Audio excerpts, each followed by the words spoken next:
You know, I was just thinking if I were to run into some kind of situation like a bear with her cubs or something, and she felt cornered and kind of, you know, started coming after me like the second I came around a corner, I wouldn't have enough time to get to my pistol because it's in my tank bag and it's in a holster in the tank bag.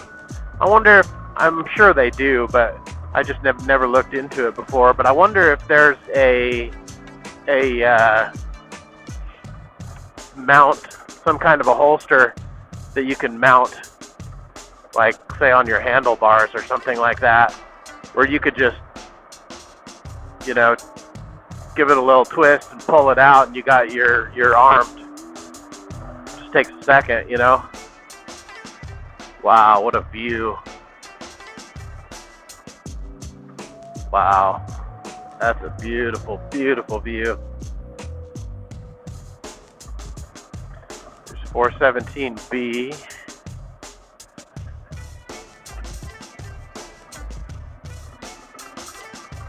I'm going to stay on 417.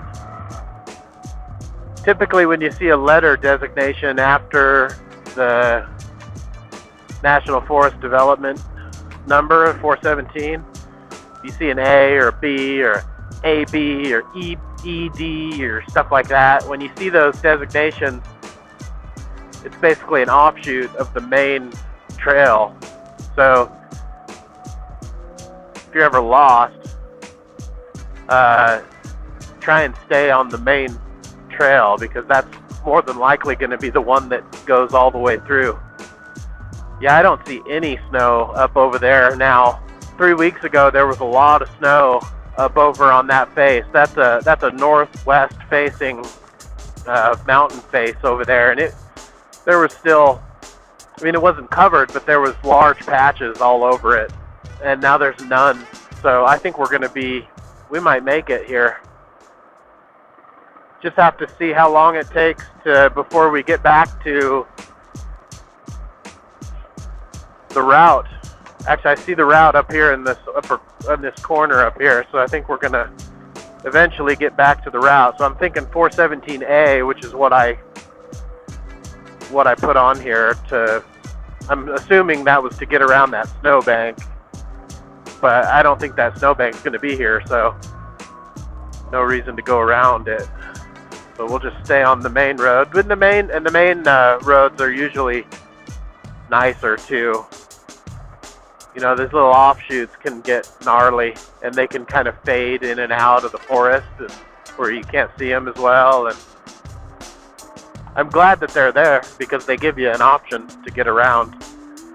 So I think that snowbank, well, okay, so I have a waypoint set where that snowbank was, so we'll know when we get there.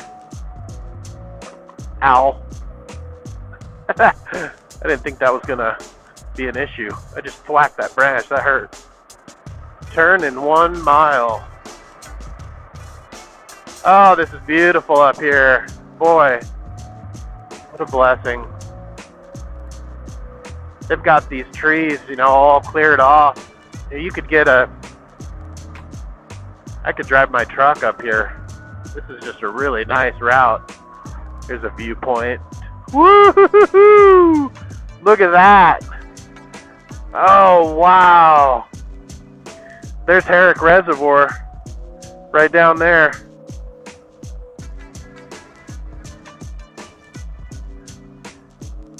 You can see Cascade Reservoir. You won't be able to on the camera, but I can see Cascade Reservoir way up there.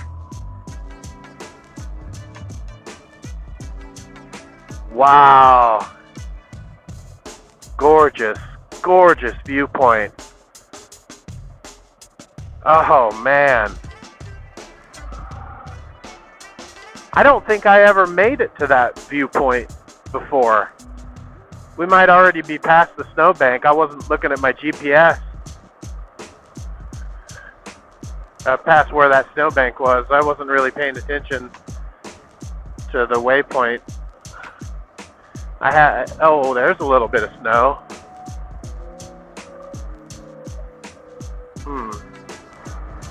Yeah, I don't think I ever got around to the back side of the mountain over here. We're on the back of it now, so we're past where we got stuck before. That's great.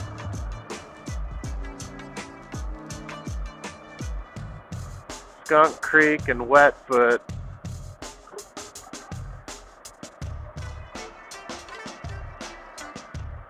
Yeah, definitely never made it this far on the last time we were here.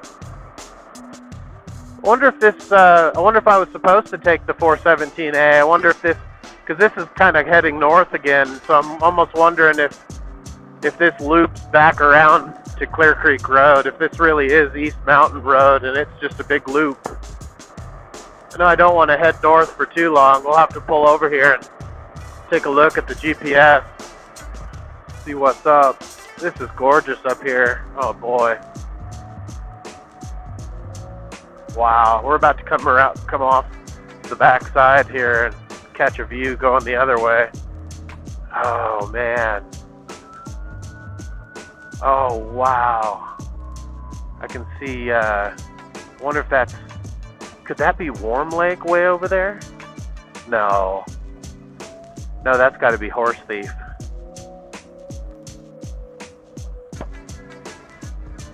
Wow.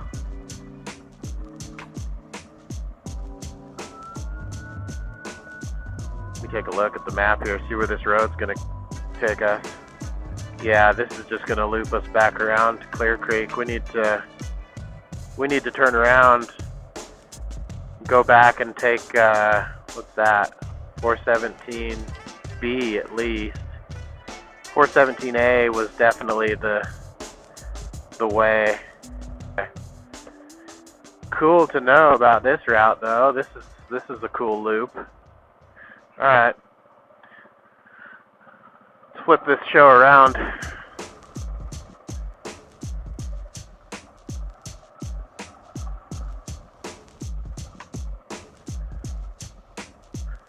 Go back down to 417A and just take the route that I had programmed.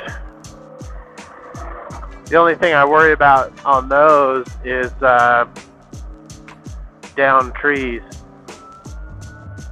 because that's where I've found that I run into a lot of down trees is off on the side routes where people don't really go through as much, and if they do, you know, how many people carry a chainsaw with them and are willing to take out trees? You know, not many. Most people just flip around and try and find another way, like me. Incredible. Just incredible view. That is so gorgeous. So now the question is, do we take 417B and down until it intersects, or do we go all the way back to 417A? So maybe it was 417B that I hit the tree on last time. No, not hit the tree, that sounds bad. I ran into the down trees. How should I say that? I had to turn around because there was down trees. Yeah, there. That's how we say it. If you're looking at this route and you're thinking that looks pretty good on video,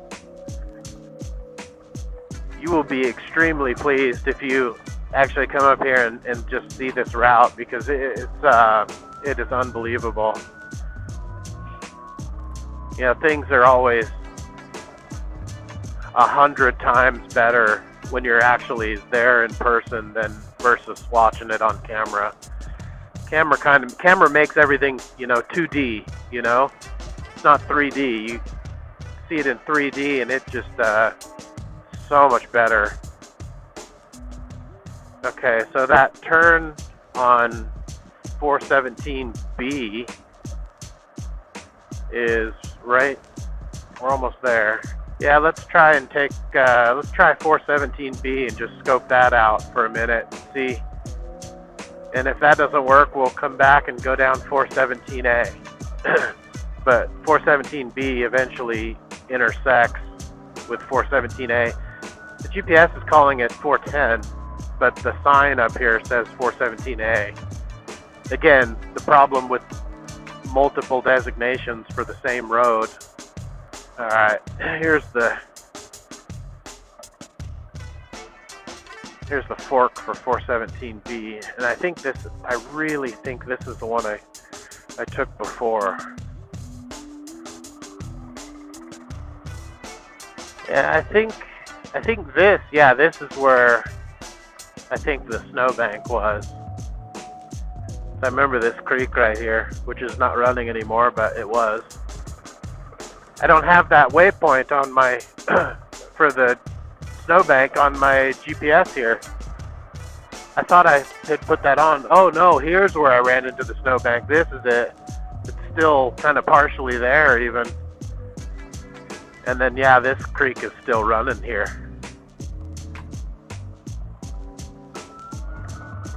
Good place to get water.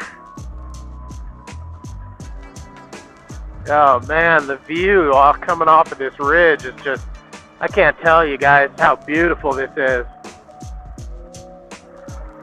There's just huge green fields out there. It's just beautiful. And then the snow-capped peaks on the other side.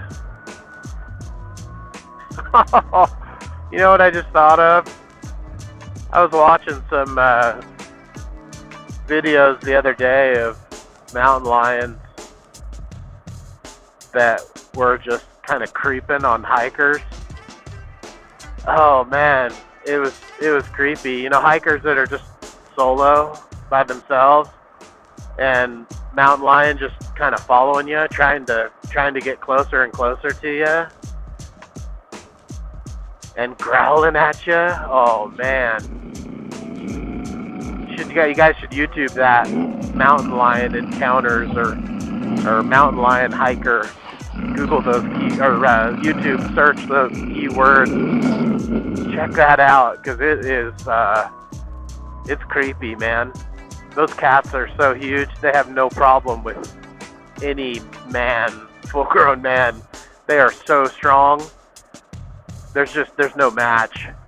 I kind of wonder, I've been wondering this for a while, you know, I have a 9mm, and I'm kind of wondering, you know, I know a lot of guys, you know, like up in Alaska and stuff, they'll carry 45s for bears and stuff.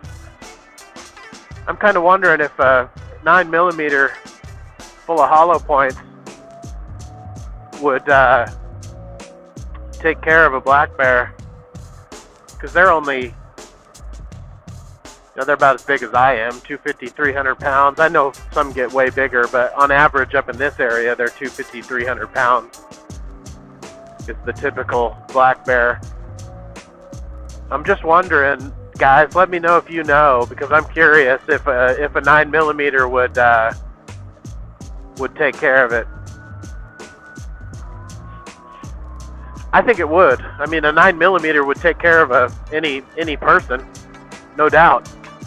A 22 would do that, but you know, maybe not instantly, but because I've heard people say stuff like, oh, all you got is a 9mm, oh, you're just going to make the bear angry. I'm like, I don't know. I don't know if I believe that. I think that, you know, I think those CO2 BB gun pistols would sting a bear hard enough to get it running the other direction. I wish I wouldn't have thought of that cougar thing. Should have never watched those videos. I guess it's good to know that they'll stalk you a little bit. It's like a lime green up here. It's early, you know, spring forest, just after the snow melt off. Somebody marked this trail well.